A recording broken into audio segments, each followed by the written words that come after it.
Okay guys, just about ready to head out here for another training session, and as you can see, it's actually daylight, and it's actually going to be warm. That's being a relative term though, because it's actually supposed to be above 30 today, so that's what I would say is considering being warm right now.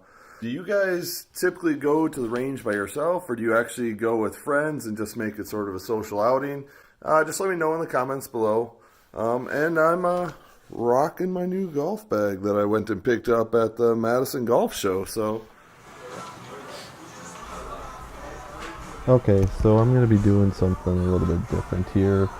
So instead of, just watching me do shot after shot after shot, I'm going to do a little bit of commentary over this because, just watching every shot, for me, editing it is pretty boring. So you guys just watching is pretty boring. It's probably pretty boring for you guys. So just starting off here, I'm just once again just using my 7-iron. I'm once again working on my posture, working on my grip. But you also notice that I'm also turning here, like right here. I'm turning with my hips and my shoulders. So that was that practice that I had with Sue, where she wanted me, where we were practicing on instead of dipping my shoulder, actually like twisting and stuff. So there's just a couple things here with the 7-iron where you can see I'm practicing that before I actually take a shot and everything, just because I need to get into that, because I do feel like when I have some of these that come off the toe, that the whole reason it's coming off the toe is because I'm dipping my shoulder and everything. So I'm just sort of giving previews of everything I'm doing here. This session went okay, I'll say. I felt okay with the 7-iron. The 9-iron I felt pretty good with, and then everything else just went, not really how I wanted it to go. The other thing you'll notice here is that I'm actually like checking my clubs every once in a while. Let's see. I actually had some foot spray that I sprayed on it, just so when I hit the ball I would know where out of the club face it was coming out of. Just that little bit of extra help, just to help identify where it was coming out of. So if I felt like, I really went and dipped my shoulder there, I could look and be like, oh yep, that one came out of the toe a little bit. One thing I did notice when watching this video, and you just saw it right there, that front foot, I lift that heel like I'm going back for like I'm doing a baseball hit, like I'm sitting at the plate waiting for the pitcher to come and swinging a baseball bat, and I'm just lifting that left heel on that turn. Yep, just did it there again. It's something I noticed, like I never even noticed I was doing it before until I watched this video. So it's definitely something that I picked up. I told Sue about it a little bit, but she just like, that's something minor and a lot of people do it, but not what we're focusing on right now. But for me personally, this sort of bothers me watching it, because if I take some practice swings, I don't do it. When I twist, it's only when I actually go for a full swing. So that was something that was a little bit eye-opening to me.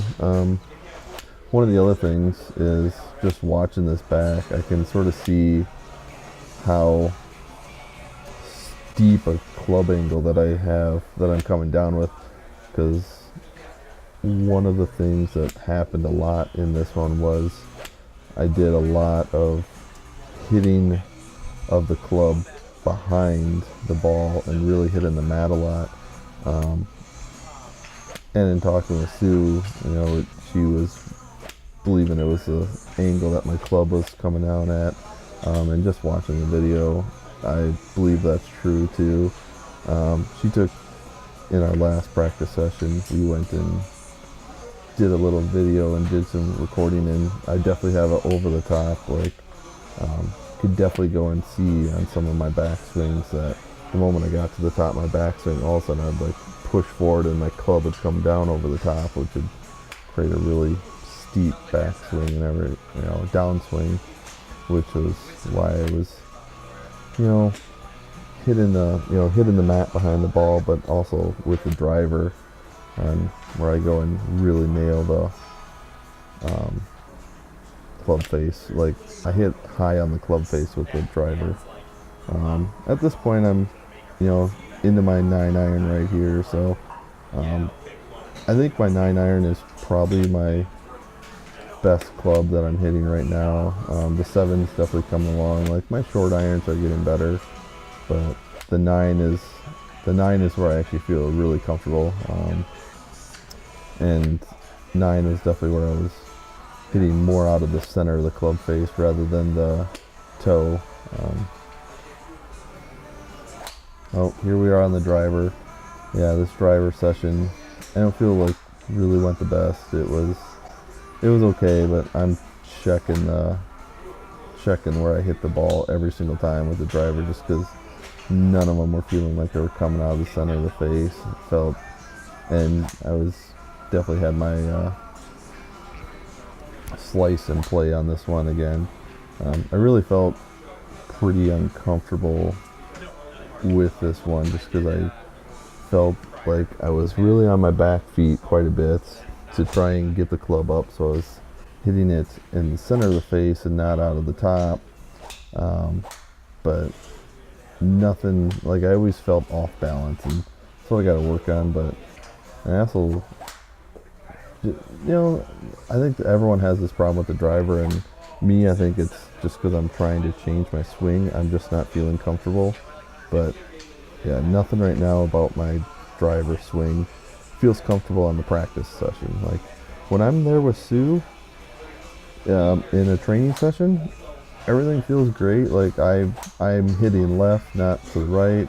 I'm hitting 270 to 300 yards, and everything feels pretty good. But the moment I get out on the driving range by myself, things just sort of fade away. I just don't know how to practice properly by myself yet. Okay, guys, thanks for watching here. So this is probably going to be the last one of this format that I'm going to just do of the whole practice session. I'm probably going to keep filming them, but I'm not sure I'm going to release them in their entirety like this. It might just be more of a, once I start to make improvements, start to talk about it and show where I was at and where I'm going to. But yeah, I don't think I'm going to continue showing the full practice sessions like this.